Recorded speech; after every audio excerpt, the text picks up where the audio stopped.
slush fund to pay insurrectionists who participated in the January 6th riot. Can you give your reaction right now to the idea that even when Americans don't have enough money to pay for healthcare, food assistance, gas, groceries, you name it, that we apparently have enough money to turn each one of the 1,500 pardoned insurrectionists into millionaires? Yeah, money, taxpayer money for lawbreakers. Make sense of it, Brian. I can't. We're paying in California $6-7 a gallon for gasoline because of Trump's reckless war with Iran. And now he's talking about giving more than $1 billion away to his cronies, to his those that he pardoned who were convicted of committing crimes, in some cases committing crimes against law enforcement officers. So I don't get it. And it's not so much Donald Trump, because it's no longer about what Donald Trump says and does. It's really what Republicans in Congress say and do. Will they support this? If so, then they are accomplices to this, not only illegality, but the recklessness in using taxpayer dollars. All right, so I want to look into the California race for a moment now. There are obviously a lot of Democrats who are vying for this spot in the jungle primary runoff. What differentiates you from the other candidates? Right now, polling just beneath you, depending on the poll, is Tom Steyer, and then Katie Porter and Matt Mahan. I'd say that I won't need training wheels when I get into the governor's office. This is a time of crisis, whether it's the crisis of the cost of living for so many Californians, as it is for the rest of the country, or whether it's the man-made crisis coming from Washington, D.C., like this latest one of giving away over $1 billion in taxpayer funds so you can help lawbreakers feel more gleeful that Donald Trump got elected. It's kind of crazy, but you need someone who actually knows how to deal with this. And it helps to have someone who's actually balanced the budget the size of the state of California. I'm the only candidate who's actually balanced the budget larger than the budget of the state of California. I'm the only candidate who knows what it means to declare a state of emergency and have to deploy resources and personnel to respond, as I did when I was Secretary of HHS.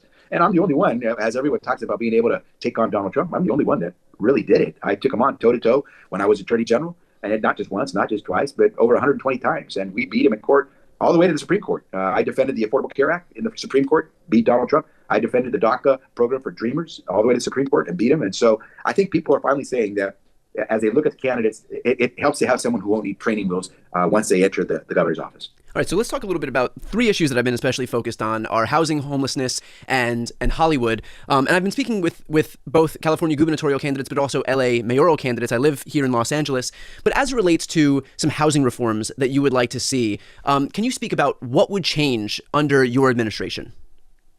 We move faster to implement the reforms that we're finally seeing take place in the legislature, where we're going to streamline the process of permitting, the zoning requirements that local governments impose, the fees, the impact fees, and the costs that are saddled on that make it so that you can actually get your permits and your sign off faster than it actually takes to build the property. Because today it takes longer to get through the bureaucracy than it does to actually build the units. And so we have to flip that around. So it becomes a prospect where you can actually see not just the light of day, but you can see how you'll be green, not in the red after you do the construction.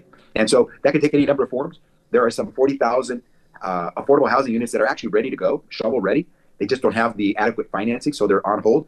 I would do everything I can in my first 100 days. I will declare a state of emergency in our housing crisis, and I will do everything I can to find the money to unstick those so people can see that we're actually building. I think that starts to give people confidence that we're serious about what we say. And how do you do that? Do you hire more people for permitting? Do you have a mandatory cap on the number of days that a permit could be languishing before it's automatically approved? Like, what does this look like in practice? Because, I know from friends who are contractors, I know from listening to God knows how many interviews from people, oftentimes, and you alluded to this as well, oftentimes you spend more time just waiting for permits and shouldering those costs than you do actually putting a shovel in the ground and building, those carrying costs. And so what would be your specific plan to make sure that the whole permitting process can move quickly?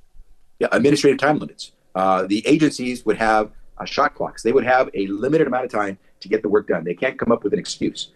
Secondly, you make sure that you limit the types of activities that a developer has to jump through the hoops. So if you jump through one hoop once, you don't have to jump it a second time, but with a different agency. Once you've done it once, you're clear. And once you've gone through all those checking all those boxes, then by right, you should be able to build. And so you don't have to go back to square one. And you can accelerate this. By the way, you don't need more people to do that work. What I will do is I will have within my office essentially a SWAT team that will manage this for the state government to make sure that our agencies are not the hurdle, the obstacle to getting these permits taken care of and moving forward. So we'll do all we can on our end to move the process. We'll work with local governments who also have an interest, of course, in how this is done to make sure that they don't delay. And what we'll then do is make it clear. You go through that process, you check your boxes, you start building. Now, another issue is homelessness. I'm curious what your reaction to the most recent interview that Spencer Pratt did with CNN's Alex Michelson, where he basically said, he was talking about Los Angeles specifically, but this idea of taking people and putting them into some, finding some space to like round up homeless people within the city limits and putting them there and mandating some type of treatment. I don't know if you've had the opportunity to see that interview or what I'm speaking about, but can I have your general reaction to that? Yeah, and I haven't seen it, but based on how you've described it, I'd say it's a coarse description of the type of work that ultimately we need to head towards something that shows progress. That sounds a little rough, probably sounds a little illegal, but what I would say is this: you have to have outcomes. You can't.